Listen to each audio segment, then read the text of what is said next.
ચાલો વિદ્યાર્થી મિત્રો, આજે આપણે સ્વાધ્યાય 9.1 ના દાખલા ગણીશું. છેલ્લે આપણે ઉદાહરણ 9.2, 9.3, 9.4 ગણ્યું. હવે આપણે સ્વાધ્યાય 9.1 NCERT નો છે. રકમ લખેલી છે, કીધું છે 36 સેન્ટીમીટર વક્રતા ત્રિજ્યા ધરાવતા અંતર્ગોળ અરીસાની સામે 2.5 સેન્ટીમીટર ઊંચાઈની એક નાની મીણબત્તી 27 સેન્ટીમીટર અંતરે મૂકવામાં આવે છે. અંતર્ગોળ અરીસો છે, એની સામે અમુક ઊંચાઈની એક વસ્તુ આપેલી છે અને 27 સેન્ટીમીટર અંતરે એને મૂકેલી છે. મીણબત્તીનું સ્પષ્ટ પ્રતિબિંબ મેળવવા માટે પડદાને કેટલા અંતરે મૂકવો જોઈએ? પછી કીધું છે પ્રતિબિંબનો પ્રકાર અને ઊંચાઈ જણાવો. જો મીણબત્તીને અરીસાની નજીક ખસેડવામાં આવે તો પડદાને કેવી રીતે ખસેડવો પડે? ખાસ તો સૌપ્રથમ આપણે એનો ડેટા લખતા જઈએ. આકૃતિ સમજવા પૂરતી દોરી શકાય, બાકી દોરવાની કઈ જરૂર હોતી નથી. ચાલો, અંતર્ગોળ અરીસો કીધો છે એટલે હું માત્ર સમજાવવા માટે જ આકૃતિ દોરું છું. આ 36 સેન્ટીમીટર વક્રતા ત્રિજ્યા ધરાવતો અંતર્ગોળ અરીસો કીધો, અંતર્ગોળ અરીસો દોરી નાખ્યો. બરાબર છે? અહીંયા ક્યાંક C બિંદુ હોય, અહીંયા ક્યાંક F બિંદુ હોય. બરાબર છે? ચાલો, વક્રતા ત્રિજ્યાને આપણે કેપિટલ R વડે દર્શાવીશું. હું અહીંયા લખીને આપું છું અંતર્ગોળ અરીસો. એટલે સંજ્ઞા પદ્ધતિમાં વાપરવાની ખબર પડે એટલા જ માટે આકૃતિ દોરેલી છે. અંતર્ગોળ અરીસાની વક્રતા ત્રિજ્યાને કેપિટલ R 36 સેન્ટીમીટર. બરાબર છે?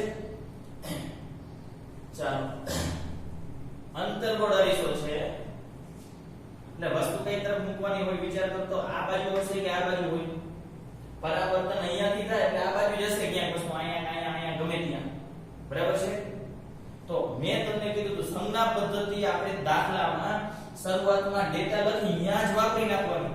એટલે આપણે જ્યારે પણ ગણતરી કરતા હોય ત્યારે સંજ્ઞા પદ્ધતિ યાદ ન કરવી પડે. બરાબર છે?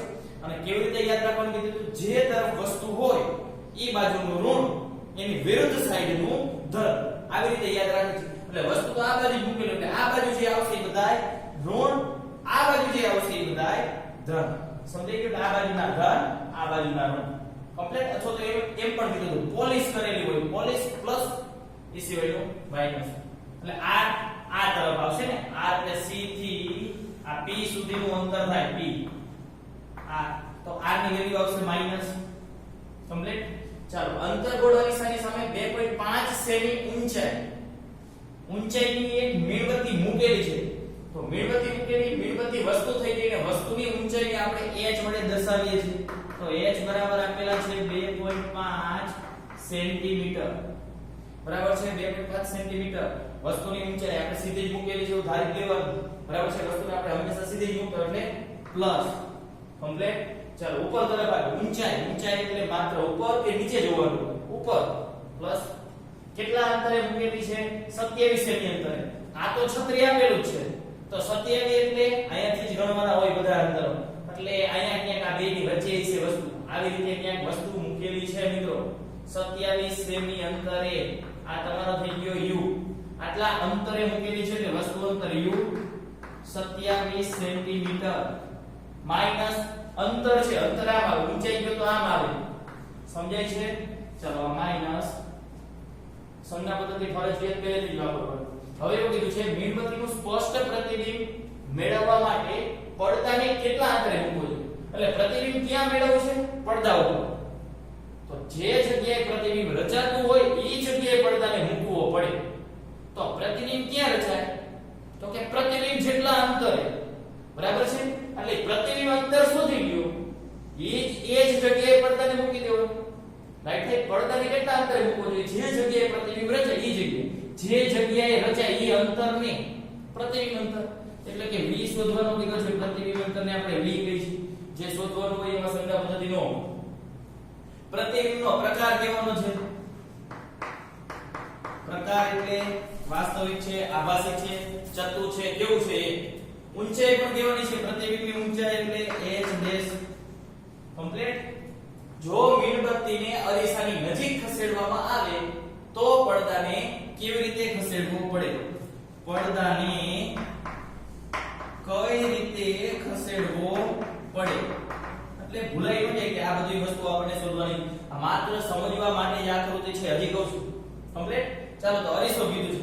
અરીસા માટેના ટોટલ કેટલા સૂત્ર મેં તમને કીધું હતું. અરીસો હોય, કોઈ પણ અરીસો હોય તો અરીસા માટે r બરાબર 2f, અરીસાનું સૂત્ર 1/u પ્લસ 1/v બરાબર 1/f બરાબર 2/r બરાબર છે. આ સિવાય મોટવણીનું સૂત્ર h ડેશ ના છેદમાં h બરાબર -v/u અને સિવાયની મેં લખેલા હતા. એટલે મોટા ભાગના અરીસાના દાખલા કે સીધા સૂત્રથી થઈ જતા હોય અને સિવાયના મેં લખાવ્યા હતા પણ ખરા. કમ્પ્લીટ છે. ચાલો તો હવે મને જવાબ આપો. r આપેલા છે h u, v શોધવાના છે. v પેલા v શોધવાના. તો v કયા કયા સૂત્રમાં આવે? આમાં આવે, આમાં આવે. બરાબર છે. ચાલો ચેક કરો તો વસ્તુ આપેલી છે એના આધારે તમે કયું સૂત્ર વાપરવાનું પસંદ કરશો? તો કે u આપેલા છે, r આપેલા છે, v શોધો તો આ, કારણ કે આ સૂત્ર વાપરશો તો h ડેશ નથી અને v એ શોધવાના છે. એક સમીકરણમાં બે વસ્તુ મળશે નહીં. કમ્પ્લીટ છે. ચાલો તો આપણે સૂત્ર વાપરી છે કયું? અરીસાનું સૂત્ર બોલો. અરીસાનું સૂત્ર 1/u 1/v બરાબર r આપેલા છે તો r વાળું સૂત્ર લઈ લો 2/r. ચાલો હવે આપણે આની અંદર સંજ્ઞા પદ્ધતિ નથી વાપરવાની. કેમ? કારણ કે અહીંયા જ વાપરી નાખેલી છે. રેડી? ચાલો મૂકો. u ની કિંમત આપેલી છે -27, v ની કિંમત આપેલી છે, સોરી v આપણે શોધવાના છે એટલે એમ 2 r આપેલા છે -36. કમ્પ્લીટ. તો 2 18 36 થશે. ચાલો આપણે v શોધવા છે. v તો v ને હું કરતા કરી દઉં. ચાલો v ને કરતા કરી દઉં તો આ 1/v અહીંયા ની રહેશે. આ પદ -1/18 તો અહીંયા જ છે. આ માઈનસ છે એ આ બાજુ આવશે. આ પદ હતું અહીંયા ની એટલે -1/18 હું અહીંયા રાખું છું. આ પદ માઈનસ છે અને આ બાજુ લેતો એટલે પ્લસ થઈ ગયું 1/27 પ્લસ. તો પ્લસ વાળું પહેલા દેખો, માઈનસ વાળું પછી દેખો. ચાલો v શોધવું હોય તો હવે શું કરવું પડશે? લસા. ડાયરેક્ટ લસા આવડે તો ભલે, નહીં તો ક્રોસ ગુણાકાર. 18 * 18 -27 છેદમાં આ બંનેનો ગુણાકાર 27 ગુણ્યા 18. સમજાય છે મિત્રો? ચાલો તો અહીંયા થઈ જશે 1/v માઈનસ. ચાલો +18 માંથી 27 જાય કેટલા વધશે? તો કે -9. રેડી? છેદમાં 27 ગુણ્યા 18. 9 2 18 અથવા 9 તારી 27 ગમે ત્યાં તમે ઉડાડી શકો. આપણે v શોધવા છે તો બંને બાજુ ઉલટાવી નાખી. તો v ના છેદમાં એકડો છે એટલે નહીં લખવું ચાલશે. અહીંયા 27 નું 54 ઉપર વહી ગયા. માઈનસ તો હતા અને અહીંયા કઈ નતું, કઈ એટલે 1/1 નો લખી ચાલ સેન્ટીમીટર. કેમ સેન્ટીમીટર? બધા દેખાવો જો સેન્ટીમીટર માં છે એટલે આપણે કે ચેન્જ કરવાની જરૂર પડી નહીં, પરંતુ અલગ પદ્ધતિમાં હોત તો આપણે ચેન્જ કરવા પડે. v શોધવાનો હતો, v મળી ગયો. બરાબર છે. હવે પ્રકાર મેં તમને કીધું તો પ્રકાર બે રીતે નક્કી થાય. કઈ રીતે? એક તો મોટવણીના મૂલ્યો પરથી પણ નક્કી થાય, અથવા તમે જો આકૃતિ દોરો તો વસ્તુ કઈ જગ્યાએ છે, પ્રતિબિંબ કઈ જગ્યાએ પડે છે એ ખબર પડી જાય તો ડાયરેક્ટ જવાબ પણ લખી શકો. બરાબર છે. ચાલો તો વસ્તુ તો અહીંયા હતી C અને F ની વચ્ચે. કેમ?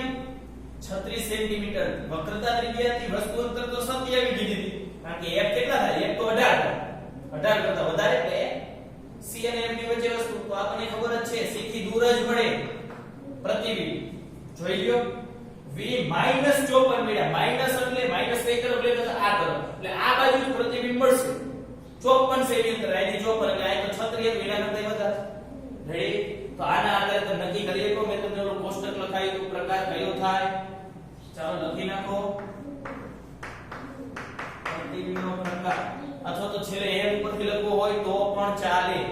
ચાલો પ્રકાર આ બાજુ છે ઉલટું મળે, આ બાજુ મળે ઉલટા જ મળે. અંતર્ગોળ માટે ખબર જ છે એટલે વાસ્તવિક છે, ઉલટું છે અને વસ્તુ કરતા મોટું કે નાનું. આ બાજુ હોય c કરતા c ની આ બાજુ હોય બધા મોટા જોઈએ પ્રતિબિંબ, c થી આ બાજુ હોય નાના જોઈએ એટલે મોટું આ બાજુ છે. કમ્પ્લીટ સમજાઈ ગયું? એટલા માટે આપણે આકૃતિ સમજવા માટે દોરીએ છીએ, બાકી દોરવાની જરૂર નથી. આટલું ક્લિયર? બે પ્રશ્નોના જવાબ મળી ગયા. h ડેશ શોધવાના છે. ચાલો તો h ડેશ શોધવો હોય તો ફરજિયાત સૂત્ર વાપરવું પડશે. કમ્પ્લીટ. તો h સ્પેસ ના છેદમાં h એમ નથી આપેલા તો આપણે આ બંને સૂત્ર લઈ નાખીએ. બરાબર છે. તો હું આ રકમ બાકીની કાઢી નાખું છું. બરાબર. ચાલો ચેક કરો. ચાલો ફરીથી m બરાબર h ડેશ ના છેદમાં h બરાબર માઈનસ v ના છેદમાં u. ચાલો h ડેશ શોધવાના છે એમ h તો પ્લસ 2.5 સેન્ટીમીટર આપેલા જ હતા. આ તો નિયમના માઈનસ છે એમ v પ્રતિબિંબ અંતર -54 આ તો હતા જ. v ની કિંમત -54 છે. u આપણને આપેલા જ હતા -27 કમ્પ્લીટ. એટલે આ માઈનસ અને આ માઈનસ થઈ જશે પ્લસ એટલે એક માઈનસ તો હજી વધશે. તો h ડેશ બરાબર શું થઈ જાય? આ 27 દુ 54 માઈનસ માઈનસ પ્લસ એક માઈનસ લીધા -2 ગુણ્યા આ અઢી આઈ નીચે હતા આ બાજુ લઈ ગયો 2.5 એટલે h ડેશ કેટલા થઈ ગયા મિત્રો? અઢી દુ 5 -5 સેન્ટીમીટર. માઈનસ મેળા પ્રતિબિંબની ઊંચાઈ માઈનસ મેળી. આનો અર્થ શું થાય? ઊંચાઈ માઈનસ નીચે આવે. તો હમણાં આપણે સમજાવ્યું તેમ કે અરીસો હતો વસ્તુ રહી c અને f ની વચ્ચે હતી તો એનું પ્રતિબિંબ ઉલટું જ મળે અને જે ઉલટું મળે તે માઈનસ આવ્યા. ઉલટું હોય વાસ્તવિક જ હોય. ફાઇનલ જ છે. ક્લિયર છે? ઓકે. આ પણ જવાબ મળી ગયો. હવે m ઉપરથી ગોઠવણી શોધવી હોય તો કઈ રીતે શોધાય? સોરી m ઉપરથી આપણે પ્રકાર નક્કી કરવો હોય તો m નું આ સૂત્ર હતું h ડેશ ના છેદમાં h બરાબર -v ના છેદમાં u. સાહેબ એમ નહોતા આપ્યા. ચાલો h ડેશ મોટા સૂત્ર ત્યારની વાત કરું તો તમે આના ઉપરથી v અને u તો હતા જ. v હતા u હતા મૂકી દો તો કિંમત માઈનસ ના માઈનસ v હતા -54 u હતા -27 માઈનસ માઈનસ થઈ ગયા પ્લસ તો હજી એક માઈનસ લીધા 27 દૂજો. મેં તમને કીધું હતું મોટવણીનું મૂલ્ય ઋણ મળે પ્લસ કે માઈનસ ઉપરથી પ્રચાર નક્કી થાય. પાછળ જે સંખ્યા આપેલી હોય એના આધારે નાનું છે કે મોટું છે ઈ નક્કી થાય. ઋણ હોય એટલે વાસ્તવિક અને ઉલટું જોઈએ. મેં તમને કીધું લખાયું હતું. અને આ એક કરતા મોટી છે સંખ્યા એટલે મોટું હોય. જો તો એના મૂલ્ય ઉપરથી પણ આ નક્કી થઈ જાય. એટલે બે માંથી એક જ કરવાનું જે આવડે બરાબર. બે કરવાની જરૂર નથી બરાબર. આપણો દાખલો તો આટલો જ થાય. ક્લિયર? ચેક કરો. v શોધવાના હતા. v મળી ગયા. પ્રકાર મળી ગયો. h ડેશ મળી ગયા. હવે પડદાને કઈ રીતે ખસેડવો પડે એવો પણ એક પ્રશ્ન હતો. ચેક કરો. આપણી વસ્તુ આ રીતે હતી. સમજો જો તમે એકવાર ફરજિયાત આકૃતિ દોર નાખશો તો દર વખતે તમારે આકૃતિ દોરવી નહીં પડે. બરાબર છે? c અને f આયા બે લીધો. વસ્તુ તો આયા હતી, પ્રતિબિંબ આયા હતું. જ્યાં પ્રતિબિંબ હોય ત્યાં પડદો મૂકવો પડે તો શું થશે? તો આપણને એનું પ્રતિબિંબ પડદા ઉપર મળે. એટલે આપણે 20 શોધી લઈને પછી નીચે લખવું પડે કે આમ પડદાને અરીસાથી 54 સેન્ટીમીટર અંતરે વસ્તુ તરફ મૂકવો પડે. આ આપણો પહેલો જવાબ હતો ઈ. બરાબર છે? ખાલી 20 શોધીને બોક્સ નથી કરવાનો, નીચે લખવું પડે. તમારે લખી નાખો કમ્પ્લીટ. ચાલો હવે આપણે એવું કીધું છે જો મીણબત્તી આ મીણબત્તી હતી એને અરીસાની નજીક એટલે આમ ખસેડવામાં આવે તો પડદાને કેવી રીતે ખસેડવો પડે? મેં તમને કીધું જેમ જેમ આપણે આમ જતા જઈ એમ શું થાય? પ્રતિબિંબ આમ ખસતું જાય. એવું ક્યાં સુધી થાય છે? કયો તો વસ્તુ c અને f ની વચ્ચે છે એટલે જબ આમ લઈ જઈશું f સુધી લઈ જાઓ તો પ્રતિબિંબ અનંત અંતરે જાય છે. ત્યારબાદ f અને b ની વચ્ચે હજી વસ્તુને આમ લઈ જાઓ. આપણે એવું નથી કીધું ક્યાં સુધી ખસેડવાનું. આપણને એવું કીધું અરીસાની નજીક ખસેડવાનું. તો હજી તમે આમ લેતા જાઓ તો પ્રતિબિંબ જ્યારે વસ્તુ જ્યારે f અને p ની વચ્ચે આવી જશે ત્યારબાદ પ્રતિબિંબ આ બાજુ હશે ના ક્યાં હોય? અરીસાની પાછળ. અને કેવું થઈ જાય? આભાસી થઈ જાય. આભાસી થઈ જાય તો એ પ્રતિબિંબને ક્યારે પડદા ઉપર ઝીલી શકાય? વાસ્તવિક અને આભાસી પ્રતિબિંબનો આ બીજો અગત્યનો તફાવત. વાસ્તવિક પ્રતિબિંબ હોય એને પડદા ઉપર ઝીલી શકાય જ્યારે આભાસી પ્રતિબિંબને પડદા પર ઝીલી શકાતું નથી. આવું તમે 10મા ધોરણમાં પણ ભણી ગયા છો. બરાબર છે? આ ઈ જ પોઈન્ટ છે પણ આપણે લખવું પડશે. જેમ વસ્તુને આપણે અરીસા તરફ ખસેડીએ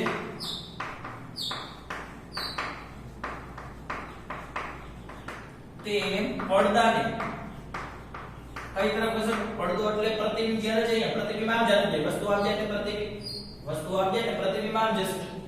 તેમ પડદાને અરીસાથી દૂર ખસેડવો પડે. દૂર ખસેડવો પડે. આ અર્થ સમજાયો મિત્રો? પણ વસ્તુ જ્યારે F થી P તરફ જાય ત્યારે પ્રતિબિંબ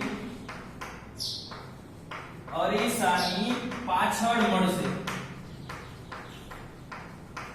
જે પડદા પર જીવી શકાય નહીં. સમજાણું મિત્રો?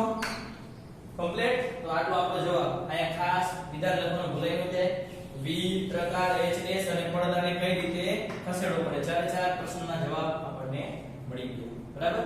ચાલો ત્યાર પછી સ્વાધ્યાય 9.2 NCERT રકમ છે 15 સેન્ટીમીટર કેન્દ્ર લંબાઈ ધરાવતા બહિર્ગોળ અરીસાથી. બહિર્ગોળ અરીસો આપેલો છે મિત્રો. ચાલો બહિર્ગોળ અરીસો આપેલો છે તો હું અહીં સાઈડમાં લખી નાખું છું બહિર્ગોળ અરીસો. એટલે આપણને સંજ્ઞા પદ્ધતિ વાપરવામાં ખબર પડે. ઈ બહિર્ગોળ અરીસાથી 4.5 સેમી ઊંચાઈ વાળી સોયને 12 સેન્ટીમીટર દૂર મૂકવામાં આવે છે. 12 સેન્ટીમીટર દૂર. તો પ્રતિબિંબનું સ્થાન અને મોટવણી આપો. ચાલો તમે બહિર્ગોળ અરીસો કીધું તો હું દોરી નાખું સમજવા માટે, ફરજિયાત આકૃતિ નથી. બહિર્ગોળ અરીસો કીધું છે ભાઈ. હવે સમજાય આ બહિર્ગોળ અરીસો છે. આ ધ્રુવ P આવી રીતે ગોળો હોય એટલે C આ તરફ હશે, F પણ આયા ક્યાંક હશે. રેડી? ચાલો 15 સેમી કેન્દ્ર લંબાઈ. કેન્દ્ર લંબાઈને આપણે F કહીએ. F બરાબર 15 સેન્ટીમીટર. પ્લસ માઈનસ વાપરવા પડે એટલે જ આકૃતિ દોરી છે. મેં તમને કીધું વસ્તુ હોય એ તરફ માઈનસ, બાકીની બાજુ પ્લસ. આમાં વસ્તુ કઈ તરફ મૂકે વિચારો તો આ તરફ મૂકે કે આ તરફ? આ તરફ જ હોય વસ્તુ ત્યાં. બરાબર છે? આ બાજુ હોય એટલે આ બાજુ માઈનસ લેવાનું, આ બાજુ પ્લસ લેવાનું. ક્લિયર થઈ ગયું? ચાલો ચેક કરો તો F કઈ તરફ આવે? આના F તો આ તરફ જ હોય. આ F છે તમારા, તો F લેવાના થાય પ્લસ. રેડી? આટલી કેન્દ્ર લંબાઈ વાળા બહિર્ગોળ અરીસાથી, આ અરીસાથી 4.5 સેમી ઊંચાઈ વાળી, ઊંચાઈને આપણે h કહીએ, વસ્તુની ઊંચાઈની વાત થાય છે. કેટલી આપેલી છે? 4.5 સેન્ટીમીટર. જો સેમીમાં છે એટલે ચેન્જ કરવાની જરૂર નથી. એવી એક સોય છે, એ સોયને 12 સેમી દૂર મૂકવામાં આવે છે. અરીસાથી કેટલા અંતરે મૂકેલી છે? એક સોય છે. આ સોય દોર નાખીએ આપણે. બરાબર છે? એ કેટલા અંતરે છે? તો કે 12.5 વસ્તુ અંતર u, સોરી 12 સેન્ટીમીટર અંતરે આપેલી છે. આ તરફ છે વસ્તુ અંતર એટલે માઈનસ, અને વસ્તુને મૂકીએ એટલે આપણે એવું સમજી લેવું કે સીધી જ મૂકેલી છે એટલે આ ઊંચાઈ થઈ ગઈ. તો ઊંચાઈ ઉપર તરફ આવે એટલે પ્લસ. સંજ્ઞા પદ્ધતિ અહીંયા જ વાપરી નાખવાની છે આપણે. ક્લિયર છે?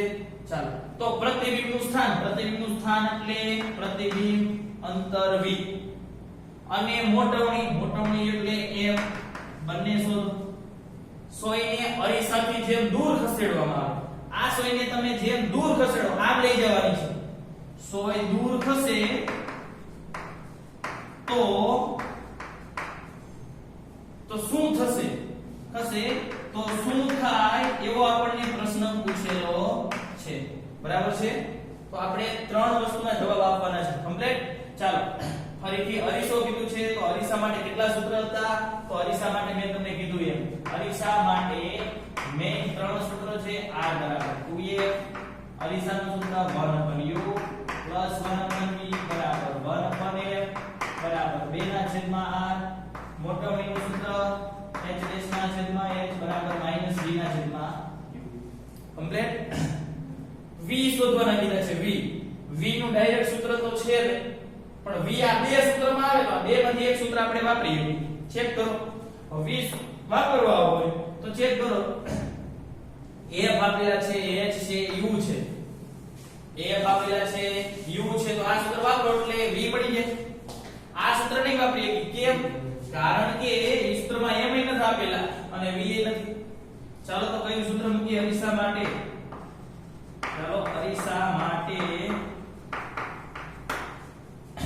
1/u 1/v બરાબર 1/h f આપેલા છે એટલે f r એક હતો તો r વાળું સૂત્ર કમ્પ્લીટ. ફરીથી અહીંયા સંજ્ઞા પદ્ધતિ વાપરવા નથી કારણ કે અહીંયા આપણે વાપરી નાખેલી જ છે કમ્પ્લીટ. ચાલો u આપેલા છે -12. જો બધું સેન્ટીમીટર માં છે એટલે ચેન્જ કરતા નથી. v શોધવાના, જે શોધવાનું હોય એમાં સંજ્ઞા પદ્ધતિ વાપરવાની નો હોય મિત્રો. f plus 15 centimetre. ચાલો ત્યાર પછી આપણે v શોધવા છે તો હું v ને કરતા કરી દઉં 1/v. બરાબર છે, 1/v ને કરતા કરી દઉં. 1/15 તો આ તરફ હતા જ, આ -1/12 છે આ તરફ આવી ગયો, +1/12. ચાલો હવે આપણે આગળ ગણતરી કરી તો 1/v બરાબર શું થઈ જશે ચેક કરો. 1/v બરાબર પ્લસ આ ડાયરેક્ટ આવડે તો બોલે, નહીતર ક્રોસ ગુણાકાર 12 + 15 × 15 છેદમાં બંનેનો ગુણાકાર 15 × 12. ચાલો આપણો સાદું 1/v બરાબર 15 ને 12 27 છેદમાં 15/12. આ થઈ જશે 15/12 એટલે 15 × 15 15 × 30 180 બરાબર છે. આ થઈ ગયા 180. ક્લિયર છે. ચાલો તો હવે આપણે v મેળવી. ચાલો v મેળવશું એટલે બંને બાજુ ઉલટાવી નાખી. v ના છેદમાં 1 નહીં લખવું ચાલશે, 180 ના છેદમાં 27 લખવા પડે બા પ્લસ છે. ચાલો આનું સાદું આપશો તો તમને કઈ જવાબ મળશે બરાબર છે. જે ભાગાકાર કરશો એટલે લગભગ 6.67 સેન્ટીમીટર જેટલો જવાબ મળશે. પ્લસ માં મેળવો ભાઈ, પ્લસ આવ્યા એનો અર્થ શું થયો? તમારા કેસમાં પ્લસ કઈ તરફ છે? આ તરફ, એટલે પ્રતિબિંબ અંતર આ તરફ મળશે. ક્યાંથી? અરીસાથી. હવે મને જવાબ આપો આ 6.67 સેમી અંતર આયાથી કેટલા અંતરે છે? આટલું ચેક કરો. 15 સેન્ટીમીટર તો કેન્દ્ર લંબાઈ કીધી હતી, આ અંતર 15 હતું તો 6.67 અહીંયા કઈ છે મિત્રો? લાઈટ થઈ? ક્લિયર થઈ ગયું? બીજું મેં તમને ત્યારે પણ થિયરીમાં કીધું, બહિર્ગોળ અરીસા માટે હંમેશા અનંત અંતરે વસ્તુ હોય તો f ઉપર મળે. તમે જેમ જેમ નજીક લાવો એમ પ્રતિબિંબ આમ ખસતું જાય, અને જ્યારે p ઉપર લાવો ત્યારે એનું પ્રતિબિંબ p ઉપર જ મળે. કમ્પ્લીટ? રેડી? ઓકે. તો આ આપણને મળ્યું v બરાબર 6.67 સેન્ટીમીટર. એક જવાબ મળી ગયો.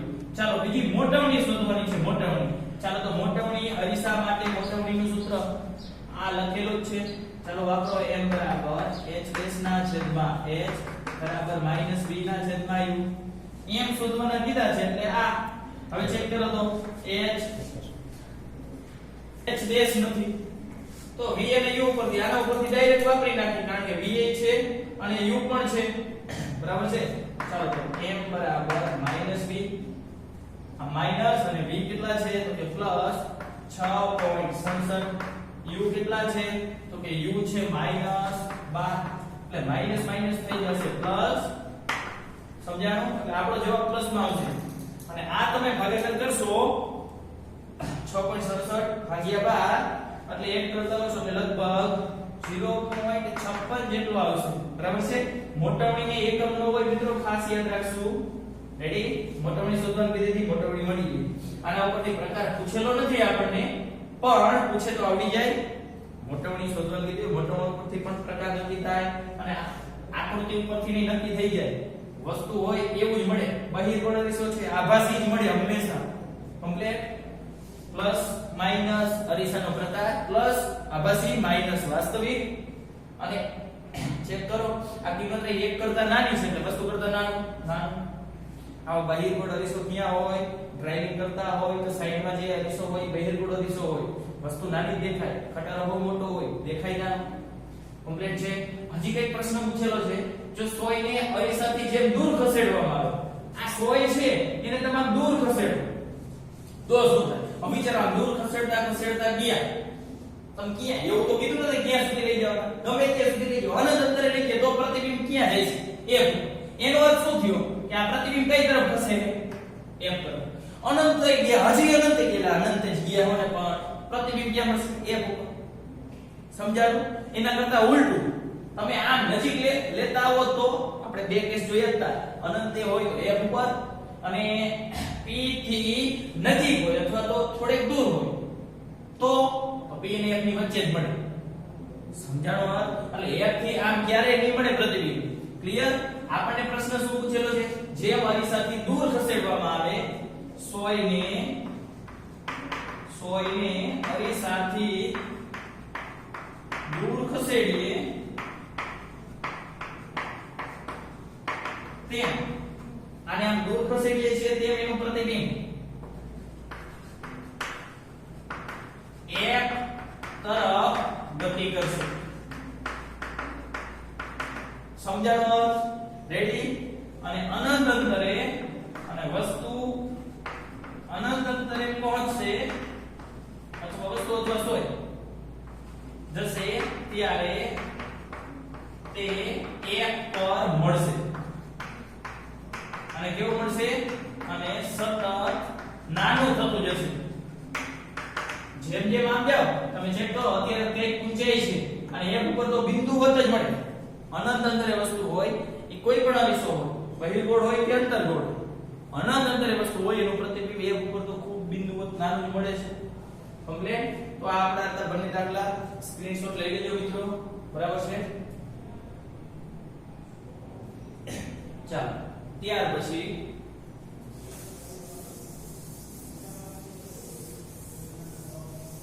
અહીંયા આપણો પરાવર્તનનો ટોપિક પૂર્ણ થાય છે મિત્રો. હવે આપણે વક્રીભવનનો ટોપિક શરૂ થાય છે. વક્રીભવન ટોપિક માંથી ઘણા બધા એમસીક્યુ પૂછાતા હોય છે ગુજકેટમાં. બરાબર છે? ખૂબ સારી રીતે આપણે સમજી લઈએ ને તો આપણને કંઈક ખબર પડશે. બરાબર છે? જોઈએ આપણે એટલે કંઈક સમજાશે. ચાલો વક્રીભવન કોને કહેવાય અને વક્રીભવન માટેના નિયમ. વક્રીભવન એટલે શું?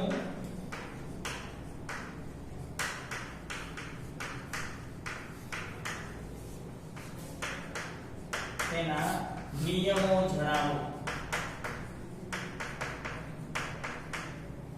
આપણે પહેલા જોયું હતું પરાવર્તન. પરાવર્તન કોને કહેતા હતા? તો કે કોઈ પરાવર્તિત સપાટી હોય એના ઉપર પ્રકાશ આપાત થાય અને અથડાય અને એની દિશા બદલે. બરાબર છે? એટલે કે અથડાઈને પરાવર્તન પામતું હતું કારણ કે સપાટી પરાવર્તન હતી. હવે વક્રીભવન તો કે વક્રીભવન ક્યારે થાય? તો ખાસ જ્યારે પ્રકાશ એક માધ્યમમાંથી જ્યારે બીજા પારદર્શક માધ્યમ ઉપર આપાત થાય. પારદર્શક માધ્યમ ઉપર ત્યારે ખાસ એક ટૂંકનો યાદ રાખીશું. જ્યારે પ્રકાશ એક પારદર્શક માધ્યમમાંથી બીજા પારદર્શક માધ્યમમાં દાખલ થાય ત્યારે તેનું ખાસ આંશિક પરાવર્તન અને વક્રીભવન થાય છે. વક્રીભવન કોને કહેવાય? વ્યાખ્યા આપણે જોઈએ. પેલા ખાસ મહત્વનું point. એટલે જ્યારે પણ પ્રકાશ એક પારદર્શક એટલે આરપાર જોઈ શકાય એવું માધ્યમ એવા એક માધ્યમમાંથી બીજા માધ્યમમાં પ્રવેશે ત્યારે તેનું આંશિક પરાવર્તન, આંશિક એટલે થોડા પ્રમાણમાં પરાવર્તન થાય, બાકીનું વક્રીભવન થાય. બરાબર છે? ચાલો તો આ ખાસ પોઈન્ટ આપણે યાદ રાખવાનો છે. બરાબર? હવે વક્રીભવન કોને કહેવાય? તો વક્રીભવનની વ્યાખ્યા. વક્રીભવન કોને કહેવાય એની વ્યાખ્યા. બે પારદર્શક માધ્યમોને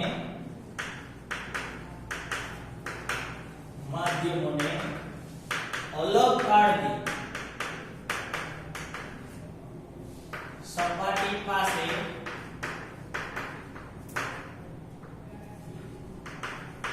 કિરણની વાંકી વળવાની ઘટના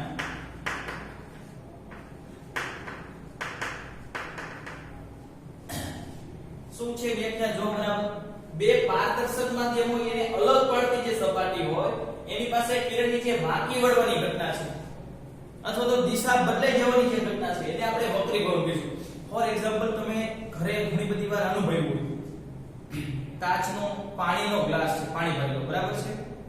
હવે તમે એની અંદર એક પેન્સિલ નાખો છો, પેન્સિલ, તો જો શું થાય, એ પેન્સિલ જેટલી બહાર છે અને જેટલી અંદર ભાગ છે એ બેમાં તમને એક ડિફરન્સ, તફાવત જોવા મળશે. જે અંદરની જે પેન્સિલ છે એ તમને થોડી વાંકી વળેલી જોવા મળશે. કેમ? કારણ કે આ પેન્સિલનો અમુક ભાગ હવામાં છે, અમુક ભાગ પાણીમાં છે. પાણી પારદર્શક માધ્યમ છે, હવા પણ પારદર્શક માધ્યમ છે. તો એ જે અલગ પડતી સપાટી રહી, પાણી, આ પાણીનો ગ્લાસ છે, બરાબર છે, આ પાણીનો ગ્લાસ છે, આ પેન્સિલ તમે રાખી દીધી, બરાબર છે. તો આ જે અલગ પડતી સપાટી, હવા અને પાણી અલગ પડતી સપાટી, અહીંથી કિરણ પોતે આમ જાતું હતું, એની જગ્યાએ થોડોક વાંકો વળી ગયું. તો આ જે વાંકા વળવાની ઘટના રહી એને આપણે કહીશું વક્રીભવન. સમજાઈ ગયું મિત્રો? તો આને કહેવાય વક્રીભવન. ચાલો આપણે એની થોડી આકૃતિ કરીએ એટલે ખ્યાલ આવશે. દાખલા તરીકે આ પાણીનું માધ્યમ છે, કોઈ પણ અલગ માધ્યમ છે, પારદર્શક, એવું ફરજિયાત નથી પાણી છે, કોઈ પણ માધ્યમ લઈ શકો તમે, બરાબર છે. આવી રીતે દોરી શકાય, અથવા તો તમે આમ પણ લઈ શકો, તો ફરજિયાત ન હોય પાણી લેવું, બરાબર છે. દાખલા તરીકે હું આવી રીતે આકૃતિ દોરું, આ એક અલગ માધ્યમ છે, પારદર્શક માધ્યમ. આ એક માધ્યમ અલગ છે, આ માધ્યમ અલગ છે. જ્યારે માધ્યમ ચેન્જ થાય ત્યારે આવી ઘટના બને વક્રીભવની, બરાબર છે. વક્રીભવન એટલે વાંકા વળવાની. એકનું એક માધ્યમ હોય તો પ્રકાશ વાંકો વળે નહીં, બરાબર. ચાલો 10મા ધોરણમાં તમે ભણી ગયા હતા, દરેક અલગ અલગ માધ્યમ હોય તો એને વક્રીભવનાંક હોય. વક્રીભવનાંકનો અર્થ એ કેટલા પ્રમાણમાં પ્રકાશને વાંકો વાળી શકશે એનું માપ, બરાબર છે. આ જે પહેલો ઉપરનો માધ્યમ છે એને પ્રથમ માધ્યમ કહીશું, અને એનો જે વક્રીભવનાંક છે એને આપણે η1 કહીશું. વક્રીભવનાંકને η અથવા તો n પણ કહેવાય છે, એના વડે દર્શાવશું, બરાબર છે. આ બીજું માધ્યમ છે, એનો જે વક્રીભવનાંક છે એને η2 વડે દર્શાવશું. η આવી રીતે આમ કરશું, નીચેનો છેડો થોડો લાંબો, η વંચાય, n પણ કહેતા હોય ઘણા બધા. અને બીજી પણ સંજ્ઞા છે વક્રીભવનાંક, વક્રીભવનાંક એની બે સંજ્ઞા છે. η પણ વડે દર્શાવાય અને ઘણા બધા μ વડે પણ દર્શાવે છે. μ કમ્પ્લીટ બંને સંજ્ઞાઓ ઉપયોગમાં લેવાય છે. કમ્પ્લીટ આ પ્રથમ માધ્યમ છે એનો વક્રીભવનાંક, આ બીજું માધ્યમ છે એનો પારદર્શક માધ્યમ છે. ચાલો અહીંયા કિરણ જ્યારે આ રીતે આપાત થયું, દાખલા તરીકે આ સપાટી છે, આ સપાટીને હું લંબ દોરી નાખું, આ સપાટીને મેં લંબ દોરી નાખ્યું, બરાબર છે. એટલે આ કિરણ આ બાજુ એક માધ્યમમાંથી બીજા માધ્યમમાં જાય છે. લંબ અને આપાત કિરણ, આપાત કિરણ વચ્ચેનો ખૂણો એને આપણે કહીએ છીએ આપાત કોણ. θ1 કહેતો હોય ભલે, ઘણા બધા i વડે પણ દર્શાવે, i લખો તો પણ ચાલે. કમ્પ્લીટ કિરણ ખરેખર જાતું હતું આ માર્ગે, એનો મૂળ રસ્તો તો આ જ હતો, પણ હવે આ નહીં હોય. કેમ? માધ્યમ કાંઈક બદલાઈ ગયું. વ્યક્તિના જીવનમાં આવું જ હોય છે, જ્યારે માણસ એક તરફ પોતાની જિંદગીમાં આગળ વધતો હોય, જેવા 21 વર્ષ થાય એટલે માધ્યમ ચેન્જ થાય. ખબર પડી ને? કઈ સમજાણો? માધ્યમ ચેન્જ થાય એટલે દિશા બદલાઈ જાય મારી જેમ. સમજાણો? આ તો ભાઈ પ્રકાશ છે, માળા મૂકી જતા તો પ્રકાશ કહેવાય. માધ્યમ ચેન્જ થયું, દિશા બદલાઈ જાય છે, આ રસ્તે નહીં જાય, પછી પોતાનો ન હાલે, માધ્યમ કે એમ થાય, પોતે તો આયલો જ હતો. સમજાણો? એટલે કામ ભાગશે, કામ ભાગશે, વાતો વળશે. ધારો કે આ તરફ વાતો વળી ગઈ, બરાબર છે. તો જે કિરણ વાંકો વળે છે એવા કિરણને આપણે કહીશું વક્રીભૂત કિરણ. એવા કિરણને આપણે શું નામ આપશું? વક્રીભૂત કિરણ. સમજાય છે? જે વાંકો વળે છે ને વક્રીભૂત. થોડા અંશે પરાવર્તન થતું જ હોય, અહીંયા કિરણ અમુક અંશે પરાવર્તન પામતો જ હોય, એને આપણે દર્શાવશું નહીં.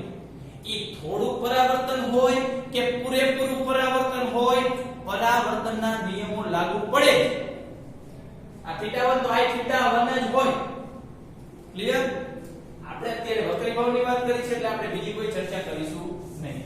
એટલે આ ખબર પડી જાય મિત્રો, જ્યારે કિરણ લંબ સાથે લંબ ઉપર સિવાયના કોઈ પણ ખૂણા માટે, બરાબર સમજો, કિરણ આવી રીતે આપાત થયું, બરાબર છે માધ્યમ ચેન્જ થયું એટલે દિશા બદલી નાખશે દિશા બદલી કા આ તરફ કા આ તરફ આ રસ્તા ઉપર નહીં જાય આ સમજાય ઓકે ચાલો તો આ વક્રીભૂત કિરણ હતું લંબ અને વક્રીભૂત કિરણ વચ્ચેનો ખૂણો વકો વક્રીભૂત કોણ જેને આપણે θ2 વડે દર્શાવશું ઘણા બધા r વડે પણ દર્શાવે છે જો બધાય ખૂણા લંબ સાથે જ આવે આપાત કોણ આપાત કિરણ અને લંબ પરાવર્તન કોણ પરાવર્તિત કિરણ અને લંબ નામમાં જ ગુણ છે વક્રીભૂત કિરણ વક્રીભૂત કોણ એટલે વક્રીભૂત કિરણ અને લંબ વચ્ચેનો કોણ એક જ અલગ છે વિકો આ હું આપવા દઉં કાય વિચલન કોણ કેને કહેતા હતા કિરણ મૂળ માર્ગથી કેટલું વાંકું વળ્યું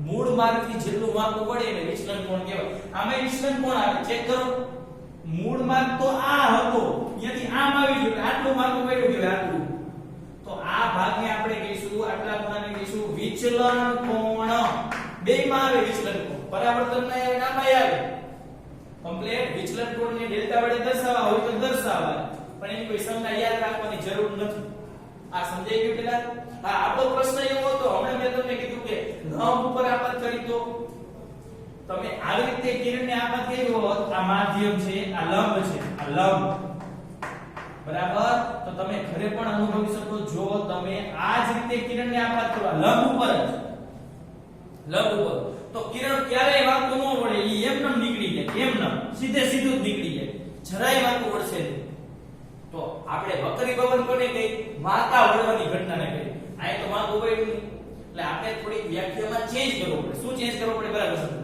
બે પારદર્શક માધ્યમોને અલગ પાડતી સપાટી પાસે કિરણ વાંકું વળે છે ક્યારે વાંકું વળે તો એને કૌંસમાં આપણે અહીં લખી શકીએ અહીં આપણે કૌંસમાં લખી શકીએ 0 degree less than θ1 less than 90 degree હોય ને તો આટલો ખૂણો બને તો 90 કરતા ઓછો ગમે તે ખૂણો 90 કરતા ઓછો એટલે ગમે તે ખૂણે તમે આપાત કરો તો કિરણ વાંકું વળે 90 ઉપર એક છે 90 એટલે લંબ ઉપર જ સીધું આપાત કરો તો ક્યારેય વાંકું ન વળે સીધે સીધું નીકળી જાય ખાસ યાદ રાખજો એટલે એમ પણ લખી શકાય આમ પણ લખી શકાય અથવા એમ લખાય લંબ સિવાયના કોઈ પણ આપાત ખૂણે લંબ એટલે આ લંબ ઉપર ને સિવાયનો કોઈ પણ આપાત ખૂણો આ સમજાઈ ગયું આ ઘટના હતી વક્રીભવનની માત્ર એક વ્યાખ્યા યાદ રાખવાની છે આ તો એની આકૃતિ મેં દોરી બરાબર છે સમજાઈ ગયું તો હવે આપણે એના નિયમો બે જાણી લઈએ કઈ રીતે આ વાંકા વળે છે એના કઈ નિયમો તો હોય બરાબર ચાલો તો નિયમો જોઈએ બે નિયમો છે જેમ પરાવર્તનના બે નિયમો હતા અહીંયા પણ બે નિયમો છે નિયમ 1 પરાવર્તનમાં જે બીજો નિયમ હતો પરાવર્તનનો બીજો નિયમ યાદ કરો આપાત કિરણ લંબ પરાવર્તિત કિરણ આ ત્રણે ત્રણ એક સમતલમાં હોય આમાં એવું જ છે આપાત કિરણ લંબ અને વક્રીભૂત કિરણ આમાં વક્રીભૂત આવે આ ત્રણે ત્રણ એક જ સમતલમાં હોય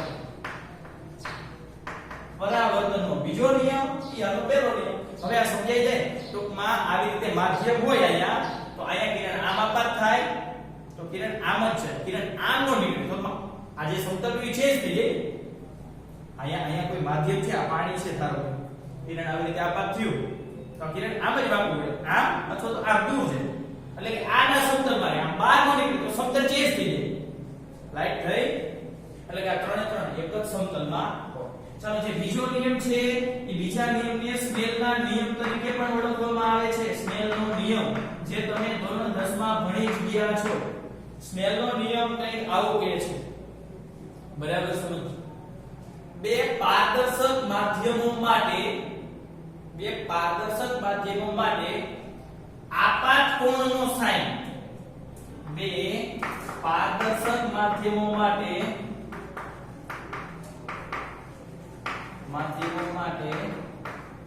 આપાત કોણનો સાઈન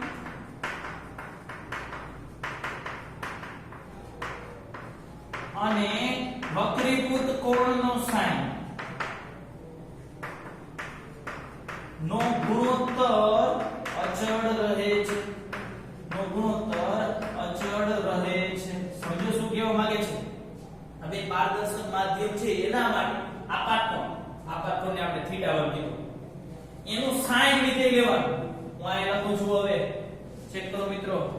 જોઈ લો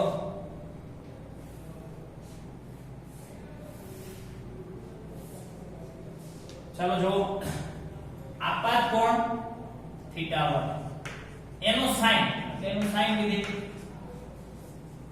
અને વક્રીભૂત કોણ પેલા આપાત કોણ હતો એટલે પેલા આપાત કોણ એનો સાઈન વક્રીભૂત કોણ એટલે આપણે θ2 કહીએ છીએ એ θ2 એનો સાઈન લીધેલી આ બંનેનો ગુણોત્તર આ બેનો ગુણોત્તર અચળ રહે છે આ ગુણોત્તર અચળ જ રહે એવું સ્નેલ નામના વૈજ્ઞાનિકે કીધું હતું એટલે આ નિયમને સ્નેલનો નિયમ કહે છે જેને સ્નેલનો નિયમ કહે છે ખાસ યાદ રાખશું બે ગુણમાં પણ પૂછી શકે નિયમ લખો એનું સૂત્ર લખો બરાબર છે આ સમજાઈ ગયું θ1 એટલે આપાત કોણ θ2 એટલે વક્રીભૂત કોણ આ જે અચળ છે એને આ સ્નેલ વૈજ્ઞાનિકે એને ખાસ અચળાંક વડે દર્શાવી દીધો આવા અચળાંક વડે આ અચળ છે એટલે અચળાંકને હું નામ આપી દીધું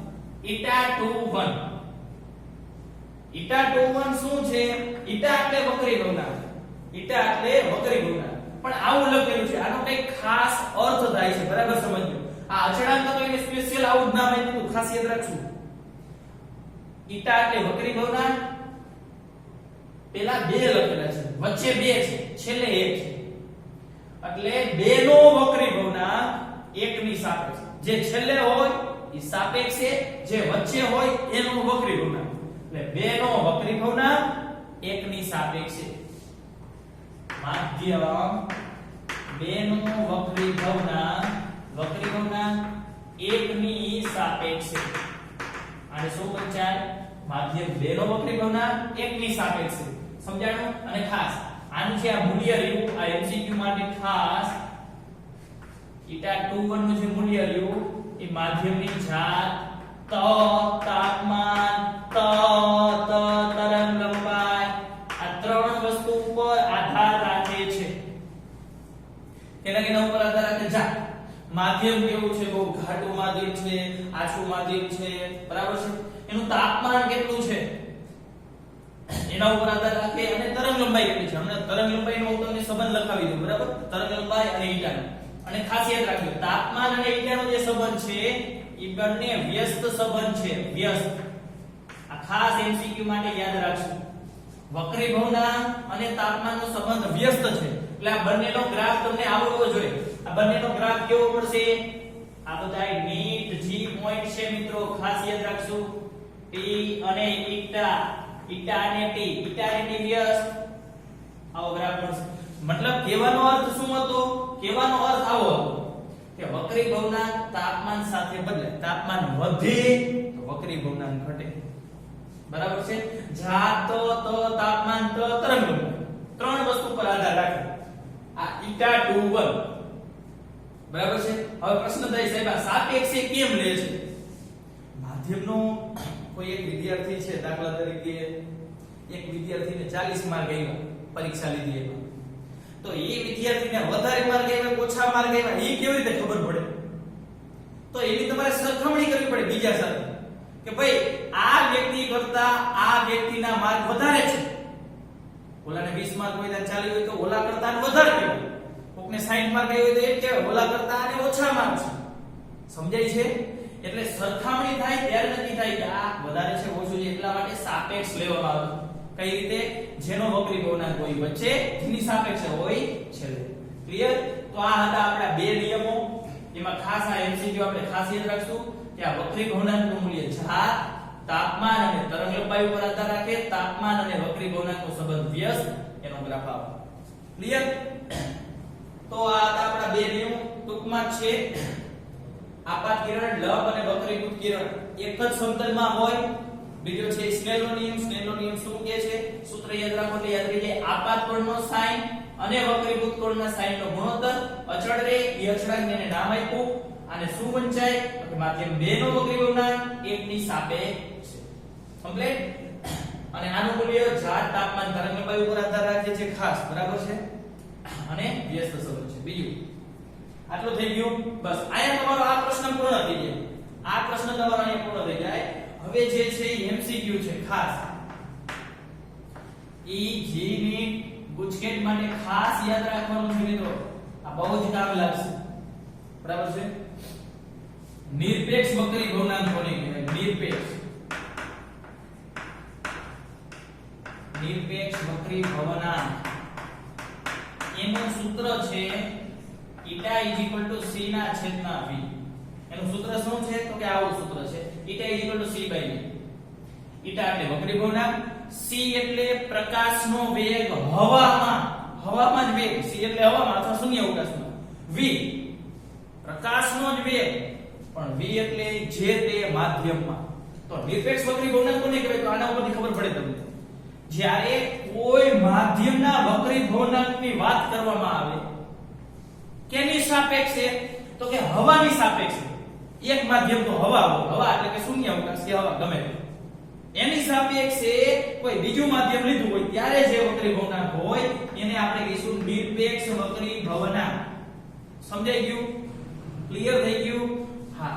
અહીંયા તો આપણે કોઈ પણ માધ્યમ લીધું, પરંતુ બે માધ્યમમાંથી એક માધ્યમ ફરજિયાત હવા હોય ત્યારે જે બીજા માધ્યમનો વક્રી ભવનાંક હોય એને આપણે શું કહીશું? નિરપેક્ષ વક્રી ભવનાંક. એનું સૂત્ર છે c/v. c એટલે હવામાં અથવા શૂન્ય અવકાશમાં વેગ અને જે તે માધ્યમમાં વેગ. બરાબર?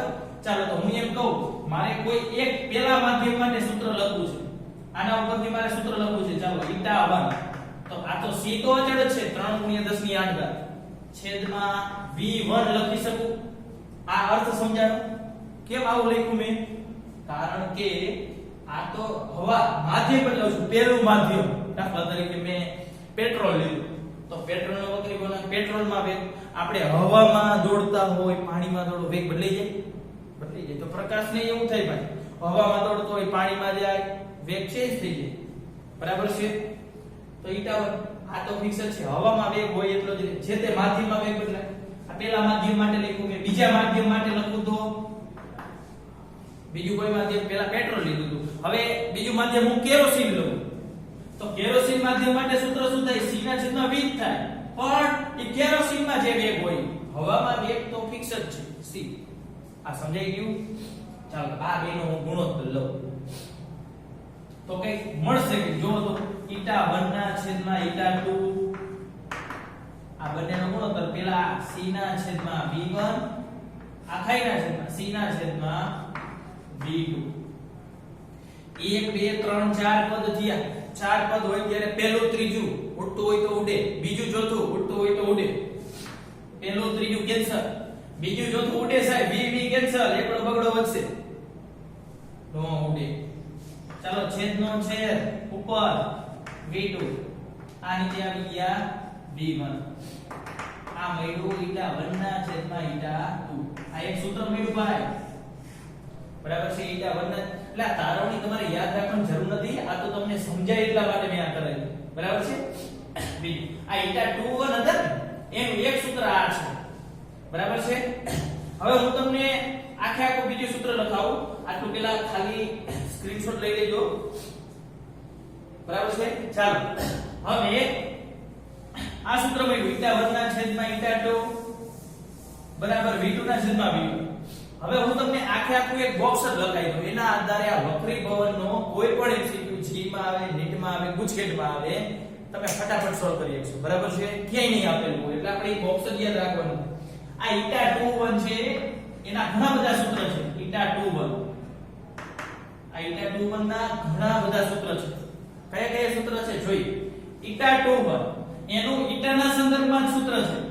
શું સૂત્ર છે જોઈએ. તો કે જો ઈટા છે તો ઈટાનું સૂત્ર આવું છે η2/η1.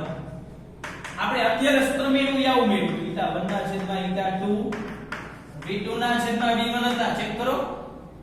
બરાબર છે?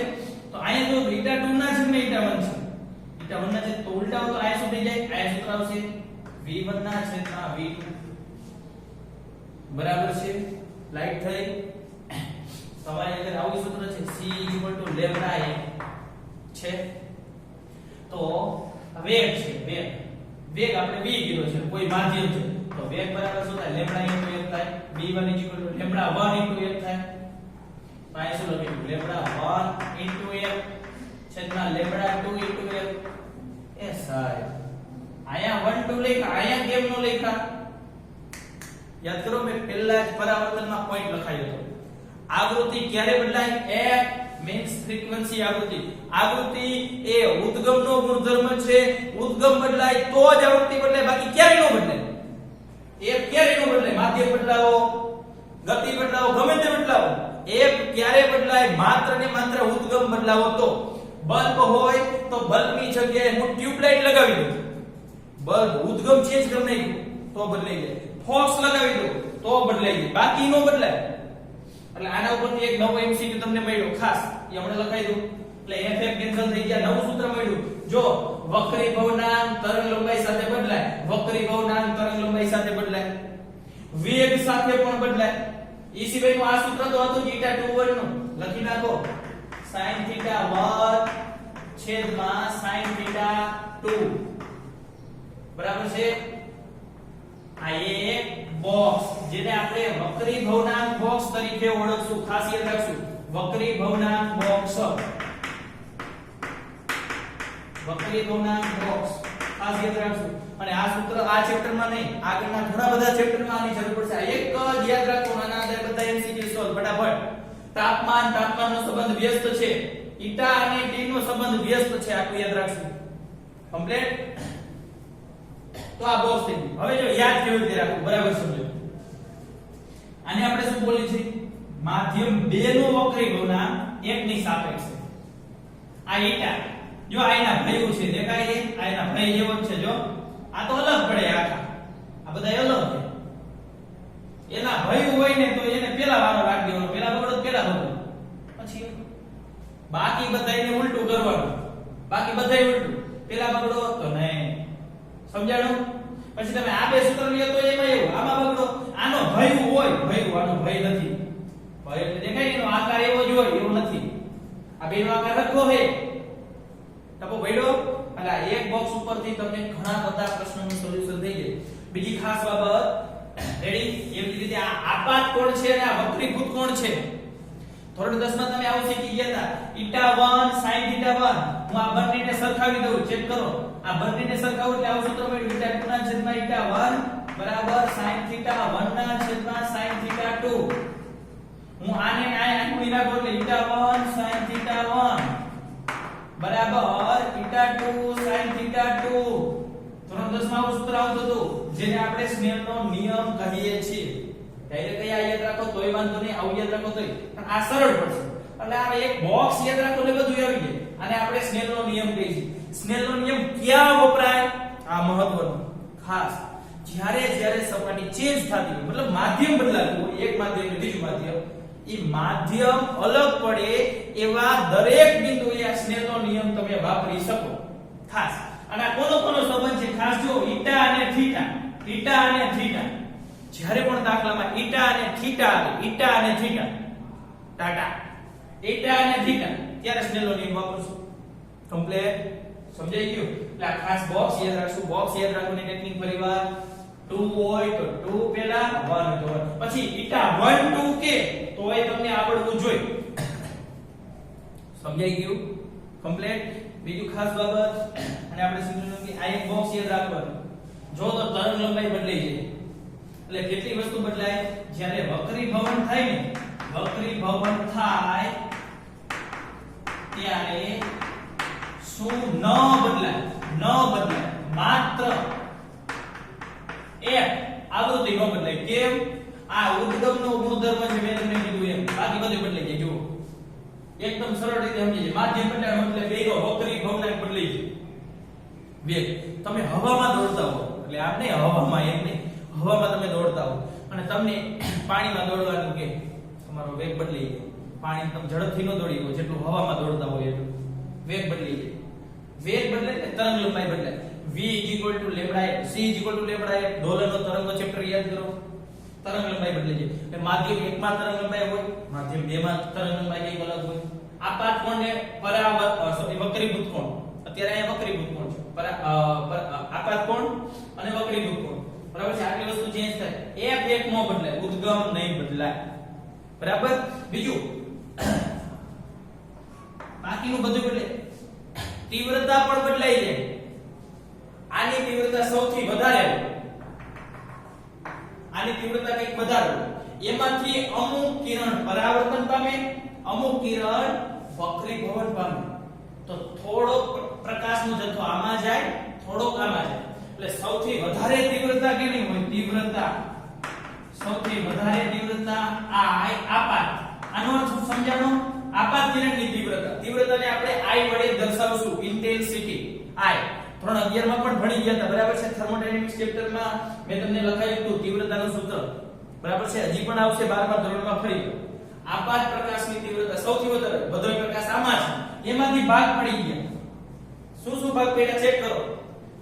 થોડો પરાવર્તન થયું, થોડો, તો વધારે શું થયું? વક્રીભવન. તો આ બંનેમાંથી તીવ્રતા કેની વધારે હોય? વક્રીભૂત કિરણની. વક્રીભૂત કિરણ. અને સૌથી ઓછી આ પરાવર્તન. સમજાણો? એટલે આ બધા ટૂંકા MCQ છે કે જી નીટ ગુજકેટમાં બહુ જ મહત્વના છે. આ એક બોક્સ જ યાદ રાખવાનું તમારે, બરાબર છે? હવે આના આધારે તમને એક MCQ કહું. બીજી એક ખાસ બાબત, અમુકના વક્રીભવનક આપણે યાદ રાખી લઈશું.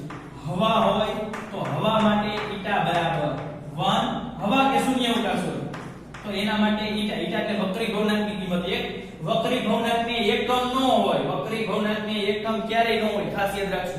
વક્રીભવન અંક એક ચોક્કસ મૂલ્ય હોય, એકમ ન હોય, પારિમાણિક સૂત્ર ન મળે, 0 0 0, ખાસ યાદ રાખજો. પછી પાણી હોય તો પાણી માટે ઈટાનું મૂલ્ય ખાસ યાદ રાખશું 1.33 અથવા ઘણી વખત 4/3 આપેલું, 2 એક જ થાય ભાઈ, આ ભાગાકાર કરજો એટલે આટલો જ આવશે. અને કાચ હોય, કાચ માટે વક્રીભવનાંક 1.50, બરાબર? અને હીરા માટે સલમાન ખાન, શાહરુખ ખાન ને ડાયમંડ, બરાબર છે? એના માટે વક્રીભવનાંક 2.42. સૌથી વધારે હીરાનો વક્રીભવનાંક છે. અત્યારે આપણે આ ચાર યાદ રાખશું. આ સિવાયના કોઈ પણ આવશે, કોઈ પણ માધ્યમ, તો એના માટે તમને વક્રીભવનાંક રકમમાં, દાખલામાં આપી દે, બરાબર? આ ચાર વક્રીભવનાંક આપણે યાદ રાખશું. કમ્પ્લીટ. આ તો રકમમાં આપેલા પણ હોય, ન પણ આપેલા હોય. એટલે આ વક્રીભવનાંક આપણે યાદ જ રાખવાના, એકમ ન હોય. આટલું ક્લિયર થઈ ગયું, બરાબર છે? હવે હું તમને MCQ આપું. કેવી રીતે આને MCQ પૂછાય જી નીટ ગુજકેટમાં. તમને એમ કે કોઈ એક પ્રકાશ હવામાં છે જેની તરંગ લંબાઈ 5000 એંગસ્ટ્રોમ છે. હવામાં તરંગ લંબાઈ છે 5000 એંગસ્ટ્રોમ. એ પ્રકાશ જ્યારે કાચના માધ્યમમાં પ્રવેશે તો તરંગ લંબાઈ કેટલી? તમને એ ખબર છે? માધ્યમ જો, માધ્યમ એટલે લખ્યું, હવા તો કાચ હતો, હવા તો કાચ હતો. MCQ કેવી રીતે તમારી જાતે સોલ્વ કરવાનો, હું માત્ર રકમ આપું છું. હવા હતું તો હવા માટે તરંગ લંબાઈને લેમ્ડા કેટલી? 5000 એંગસ્ટ્રોમ આપેલી હતી. એ કાચના માધ્યમમાં દાખલ થાય તો લેમ્ડા કેટલા હોય? તો પહેલો જે માધ્યમ હતું એના માટે લેમ્ડા 1, બીજાને લેમ્ડા 2. બસ આટલું જ, બીજું કંઈ કીધું નથી. હવા ને કાચ માધ્યમ હોય એટલે એને વક્રીભવનાંક કોઈ આટલું યાદ રખાય. એટલે ચાર વસ્તુ આપેલી કહેવાય. ખરેખર આપી છે 2 જ રકમમાં, પણ આપેલી ચાર કહેવાય. કેમ? માધ્યમ આપ્યા, માધ્યમને વક્રીભવનાંક કોઈ આપે તમને યાદ રાખવાનું કીધું. તો હવે તમને ખબર છે ઈટા અને લેમ્ડાનો સંબંધ? હા, હું આમાંથી જોઈને નહીં લખું, હું મોઢે લખીશ. કેમ? મેં તમને કીધું ઈટા અને લેમ્ડા આખા બોક્સ ઉપરથી સંબંધ કેવી રીતે, ગમે તે સૂત્ર લખ નહીં ભાઈ. ઈટા 1 ના છેદમાં ઈટા 2 લઈ તોય ભલે, કે ઈટા 2 ના છેદમાં ઈટા 1 લઈ તોય ભલે. યાદ કેવી રીતે રાખવાનું? આનો નાનો ભય હોય, આનો નાનો ભય હોય તો પહેલા વારો લેવાનો, બીજા બધા પછી. અહીંયા 1 લીધું, મારે લેમ્ડા જોઈએ h માં 2 છેદમાં લેમ્ડા 1. હવે તમને ખબર હોય 1 તમે હવાને કીધું છે, 2 તમે કાચને કીધું. હવે મૂકી દે જવાબ આવી જશે. કમ્પ્લીટ. એંગસ્ટ્રોમ નો રાખો, એકમ રાખો તો આવશે, સીધો જવાબ એંગસ્ટ્રોમ માં આવશે. સમજાઈ ગયું? કમ્પ્લીટ. આ રીતે વેગ પણ પૂછી શકે. હવાના માધ્યમમાંથી જ્યારે પ્રકાશનું કિરણ કાચના માધ્યમમાં પ્રવેશે તો વેગ કેટલો? આ બધા MCQ તમારે તમારી જાતે નોટબુકમાં એક્સ્ટ્રા પોઈન્ટ તરીકે લખવાના છે, બરાબર? બીજો MCQ આપું છું, પહેલો આ તો બીજું. જ્યારે પ્રકાશનું કિરણ હવામાંથી કાચમાં પ્રવેશે ત્યારે તેનો વેગ જણાવો. બસ આટલી જ રકમ. સાહેબ આમાં કઈ એટલું જ નથી. હવા અને કાચ માધ્યમ આપ્યું એટલે ઈટા 1 ઈટા 2 આપ દીધા કહેવાય. વેગ પૂછ્યો છે કાચમાં, આ બે સૂત્ર આવે. કેવી રીતે એ તમને હવે આવડી જાય. સાહેબ તો પહેલા માધ્યમમાં વેગ, પહેલો માધ્યમ તો હવા હતો, હવામાં વેગ તો તમને ખબર જ હોય. હવામાં વેગ કેટલો કહેવાય? 3 × 10 ની આગળ. થઈ ગયું? સમજાણવા આટલો અર્થ કમ્પ્લીટ. તમને ડાયરેક્ટ એમ હવાની સાપેક્ષે કાચનો વક્રી ભગ્નાંક શોધો. હવાની સાપેક્ષે કાચનો. આટલું ક્લિયર થઈ ગયું. સ્ક્રીનશોટ લઈ લેજો. આ બધા MCQ. પહેલો MCQ આ, બીજો મેં તમને આ વેગ વાળો કીધો ઈ, ત્રીજો MCQ. બરાબર છે?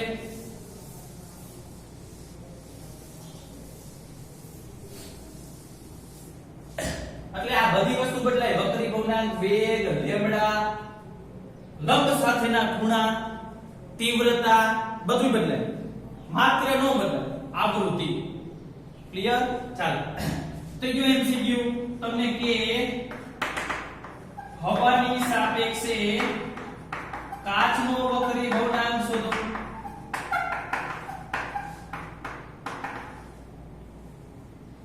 ભાઈ આમાં સીધો જ વક્રી ભગ્નાંક શોધો કીધું. બોક્સ જ યાદ કરવાનું. વક્રી ભગ્નાંક આવે, વેગ આવે, માધ્યમ બદલાતું હોય ત્યારે આટલા જ સૂત્ર આવે. ચાલો તો એકની સાપેક્ષે બીજાનો વક્રી ભગ્નાંક એને આવી રીતે લખાય. તો હવે મને કયો કેની સાપેક્ષે કીધું? હવાની સાપેક્ષે. કેનો વક્રી ભગ્નાંક? કાચનો. તો કાચને વચ્ચે લખાય, જેની સાપેક્ષે કીધું છે એને પાછળ લખાય. આનો અર્થ શું થાય? કાચનો વક્રી ભગ્નાંક હવાની સાપેક્ષે. તો આનું સૂત્ર શું થાય? સાહેબ વેગ ન થાય તો તરંગ લમે. કઈ નહીં, પણ આનો સંબંધ આની સાથે તો જાણો છો ને, અને આ તો આવડે જ છે. તો કેવી રીતે લખાય? પેલા કાચ, તો પેલા કાચ, પછી હવા, પછી હવા. કાચનો વક્રી ભગ્નાંક 1.50 અથવા 5, હવાનો 1, જવાબ 1.50. એટલે આ બધાય વક્રી ભગ્નાંક બે આવી હવાની સાપેક્ષે લીધેલા છે. આમ પણ પૂછી શકે તમારે હોમવર્કમાં, કાચનો વક્રી ભગ્નાંક પાણીની સાપેક્ષે શોધો. તમારી રીતે જાતે હોમવર્કમાં. કમ્પ્લીટ? રેડી? બીજું, હવે આ વક્રી ભગ્નાંક ક્યાં હીટા વડે દર્શાવ્યા. ઘણીવાર MCQ માં વક્રી ભગ્નાંક હું લખું છું, દાખલા તરીકે ઈટા 2 છે ને આવી રીતે દર્શાવી છીએ આપણે. આ રીતે દર્શાવી. તો ઘણીવાર MCQ માં આવી રીતે પણ દર્શાવી. મ્યુ એટલે પણ વક્રી ભગ્નાંક. આવી રીતે દર્શાવે. શું યાદ રાખવાનું? કાઈ નહીં. અહીંયા જોઈ લેવાનું. બે નો વક્રી ભગ્નાંક એકની સાપેક્ષે. આમાં કેવી રીતે છે? જે પેલો હોય અહીંયા એનો વક્રી ભગ્નાંક તેની સાપેક્ષે એકની સાપેક્ષે. અહીંયા આનો વક્રી ભગ્નાંક આની સાપેક્ષે. ઉલટું છે. અહીંયા એક બી તો અહીંયા ઉલટું બાર મૂકી દેવાના. પણ આનો અર્થ તમને ખબર રહેવી જોઈએ. અથવા તમને આવું આપેલું છે તો આના ઉપર ડિટેલ લખતા આવડવું જોઈએ. અહીંયા બાર છે તો એક બી કરવાનું. એટલે આ સમજાઈ જાય. સમજણનો અર્થ. બાકીનું બધું એમ ન. પછી હવે તમને આ આવડે, આ વક્રી ભગ્નાંક છે, હવે આનું સૂત્ર આવડે, આના ઉપરથી આ લખતા આવડે એટલે સૂત્ર આવડી જાય બાકીના દરેક. કમ્પ્લીટ? તો આવા MCQ પૂછાય છે એટલે ખાસ તૈયાર કરવાના. બીજો હજી એક ચેઇનિંગ પોઈન્ટ માટે સૂત્ર લખાવી દઉં ખાસ. મેં તમને કીધું કે જ્યારે લંબ ઉપર આપાત થાય, લંબ પર જ આપાત થાય ત્યારે કિરણ વાંકો વળે નહીં. ત્યારે કિરણ વાંકો વળે નહીં. રેડી? ખાસ આ બધા પોઈન્ટ છે, બહુ ઉપયોગી પોઈન્ટ છે. બરાબર? બીજું, જ્યારે લંબ પર જ આપાત થાય, લંબ પર જ આપાત થાય તો પણ થોડુંક તો પરાવર્તન થાય, બાકીનું વક્રી ભવન થાય. આ નિયમ તો બધે લાગુ પડે. જ્યારે પણ કિરણ એક માધ્યમમાંથી બીજા માધ્યમમાં આવે ત્યારે થોડું પરાવર્તન, બાકીનું વક્રી ભવન, એ બધાને લાગુ પડે. હું જે હવે જે સૂત્ર લખાવું છું તમને, એ સૂત્ર જ્યારે લંબ પર જ આપાત થાય ત્યારે સૂત્ર શેનું સૂત્ર છે? બરાબર સમજો. IR બરાબર I0 કૌંસની અંદર 𝜃2 𝜃1 છેદમાં 𝜃2 𝜃1 આખાનો વર્ગ. શેનું સૂત્ર છે? R એટલે રિવર્સ. પરાવર્તિત કિરણની તીવ્રતા IO અથવા I0 એટલે આપાત પ્રકાશની તીવ્રતા. ક્યારે આ સૂત્ર લાગુ પડે? જ્યારે લંબ ઉપર જ આપાત થાય ત્યારે જે કિરણ પરાવર્તન પામે, લંબ ઉપર આપાત થતું હોય ત્યારે આવી રીતે આપાત થાય અને પરાવર્તન પામે, તો આ પરાવર્તિત કિરણની તીવ્રતા કેટલી હોય એના માટેનું સૂત્ર નથી. આ ક્યારે લાગુ પડે? જ્યારે કિરણ આવી રીતે જ આપાત થતું હોય, આવી રીતે, ત્યારે થોડું પરાવર્તન, બાકીનું વક્રી ભગ્નાંક, ત્યારે એના માટેનું આ સૂત્ર છે.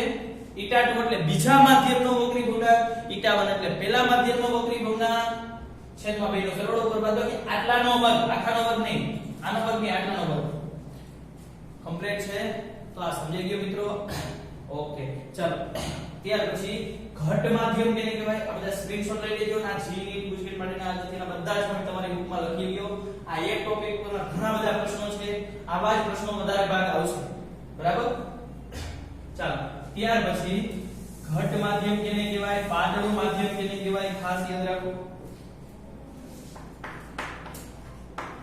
ઘટ માધ્યમ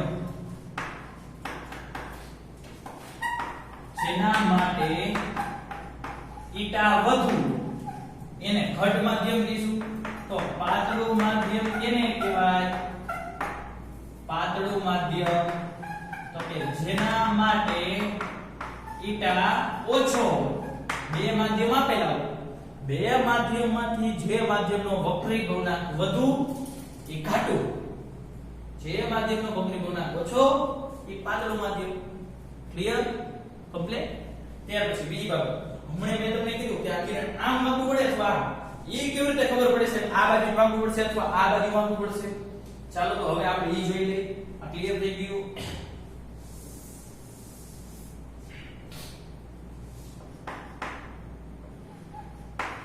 જો eta 2 greater than eta 1 હોય આવું હોય તો શું થાય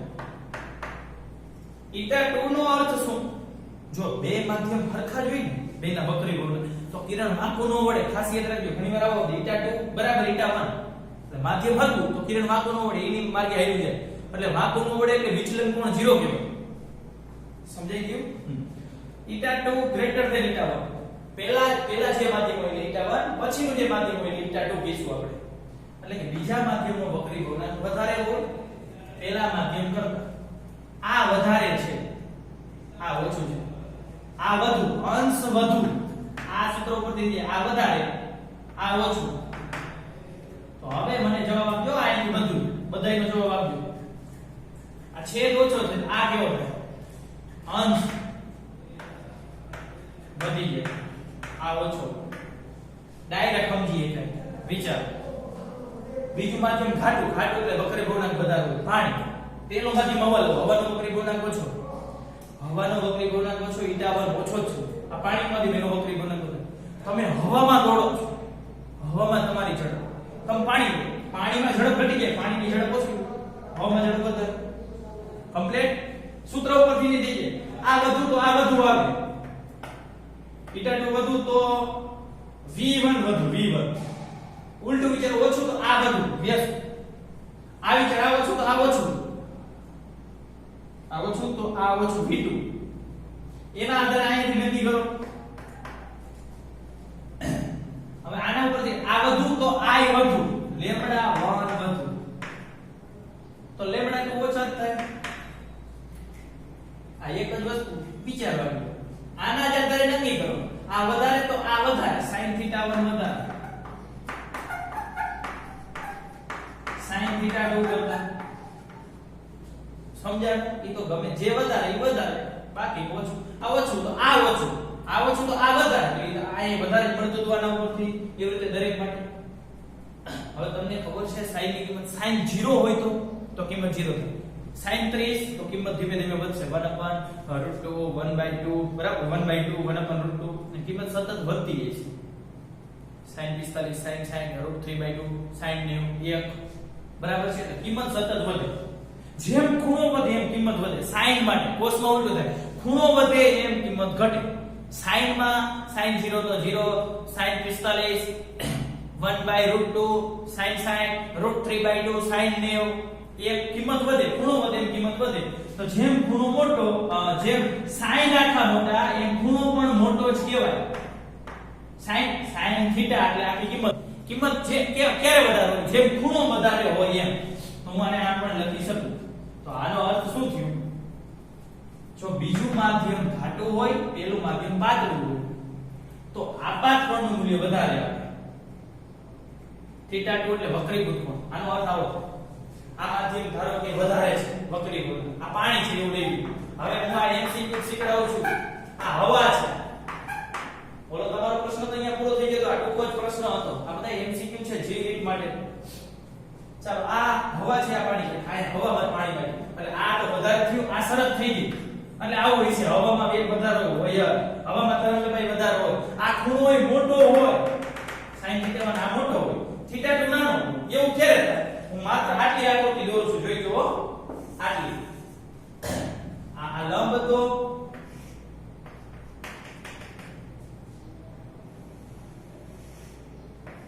આપાત કોણ θ1 આ કિરણ આ માર્ગે જાતો હતું કિરણ આ માર્ગે જાતું હતું મિત્રો હવે જાય છે નહીં વાંકું પડે કઈ તરફ પડે આમ પડે કે આમ બે ઓપ્શન છે ચેક કરો જો કિરણ આમ વાંકું પડે આ તો શું થાય વાંકું પડે વક્રીભૂત અને લંબ વચ્ચેનો ખૂણો વક્રીભૂત કોણ તો θ2 હવે આ બેમાં શું થાય ચેક કરો θ1 આટલો θ1 થાય બોલો આટલો તો હું કહી ગયો x બને જો x બન્યા x કેવી રીતે x બને ચેક કરો આ લંબ અને આટલો x બને ચેક કરો આટલો આ અને આ x બન્યા x એટલે આ θ આવતા તો θ1 કરતા θ2 વધી ગયા θ2 મોટા થયા ના આવ્યા એવું નથી θ1 આ જ મોટા રહેવા જોઈએ આ મોટા રહેવા જોઈએ તો આ કિરણ આમ વાંકું ન વળતું હોવું જોઈએ આ કિરણ આમ વાંકું વળતું હોવું જોઈએ આવી રીતે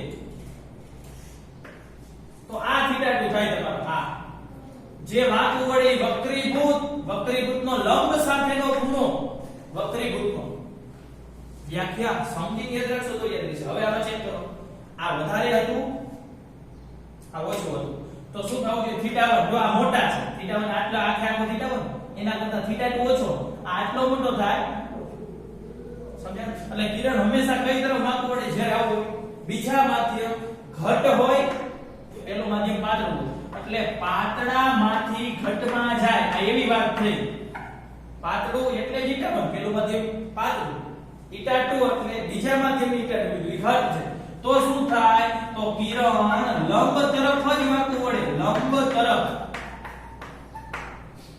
સમજાણો અર્થ ક્લિયર થઈ ગયું હવે આના કરતા ઉલટું હોય તો હવે તમે તમારી જાતે કરી નાખજો θ1 ગ્રેટર ધેન θ2 હોય તો આ બધું ઉલટાઈ જશે હવે સમજાવતો નથી આ બધું ઉલટાઈ જશે તો શું થાય sin θ1 2 sin θ1 ઉલટાઈ જાય આ બધે ચેન્જ કરી નાખ્યા મેં તો આનો અર્થ આવે કે θ2 ગ્રેટર ધેન θ1 તો હવે આનો અર્થ શું થયો પહેલું માધ્યમ નો વક્રીભવનાંક વધારે પહેલું માધ્યમ ઘટ થયું ઘટમાંથી પાતળામાં જાય છે બીજું માધ્યમ નો વક્રીભવનાંક ઓછો એટલે પાછું તો શું થાય તો લંબથી કિરણ દૂર જશે અને હવેથી ડાયરેક્ટ યાદ રાખશું પાતળા માધ્યમમાંથી ઘટમાં જાય લંબ તરફ આ પાતળું હતું આ ઘટ માધ્યમનું લંબ તરફ ઘટમાંથી પાતળામાં જાય તો લંબથી દૂર એટલે આના આધારે તમને ઘણા બધા આ તારવણી યાદ રાખવાનું સમજવા માટે છે બરાબર એટલે ટૂંકું ટચ યાદ રાખવાનું છે પાતળામાંથી ઘટમાં જાય કિરણ લંબ તરફ વાંકું પડે આ ફાઈનલ એટલે એવી રીતે એના કરતા ઉલટું અને બીજો એક નાનો એવો પોઈન્ટ બરાબર છે જોઈ લઈએ આપણે બીજો શું નાનો એવો પોઈન્ટ છે તો કે પ્રકાશીય ઘનતા કોને કહેવાય પ્રકાશીય ઘનતા અને દળ ઘનતા કોને કહેવાય આ બંનેમાં ફેર છે દળ ઘનતા કોને કહેવાય તો કે આપણે જે દળના છેદમાં કદ કહીએ ઈ દળ ઘનતા એટલે શું દળના છેદમાં કદ અને પ્રકાશીય ઘનતા એટલે બે વેગનો ગુણોત્તર બે માધ્યમના વેગનો ગુણોત્તર આને કહેવાય પ્રકાશીય ઘનતા એટલે એક માધ્યમની સાપેક્ષે બીજા માધ્યમમાં વેગ કેટલો છે એને એની પ્રકાશીય ઘનતા કહેવાય માધ્યમની દળ ઘનતા એટલે દળના છેદમાં કદ બરાબર છે ને બંને વસ્તુ અલગ છે જો ચેક કરી આને એકમ હોય આને એકમ ન હોય બરાબર અને એના માટે ખાસ એક ઉદાહરણ યાદ રાખવું ઘણીવાર MCQ માટે પૂછે કે ટર્પેન્ટાઇન હોય ટર્પેન્ટાઇન આ કોણ ઓલા તમે કલર કરો ને એમાં આ વસ્તુ ઉમેરવામાં આવે બરાબર છે ટર્પેન્ટાઇન એની જે પ્રકાશીય ઘનતા છે એની પ્રકાશીય ઘનતા ઈ વધારે છે પાણી છે પાણી એની જે પ્રકાશીય ઘનતા હોય ને પ્રકાશીય ઘનતા એના કરતા આની ઘનતા પ્રકાશીય ઘનતા વધારે છે દળ ઘનતાની વાત કરીને ટર્પેન્ટાઇન એની દળ ઘનતા ઈ ઓછી છે પાણીની દળ ઘનતા કરતા. આ એમસીક્યુ માટે આપણે ડાયરેક્ટ યાદ રાખશું. બરાબર છે, નોંધ કરી. બરાબર, આનો અર્થ શું થાય કે તમને સમજાઈ દીધું. બે વસ્તુ અલગ છે, જો ચેક કરીએ. રેડી? એટલે આપણે ખાસ આ યાદ રાખશું. સમજાય?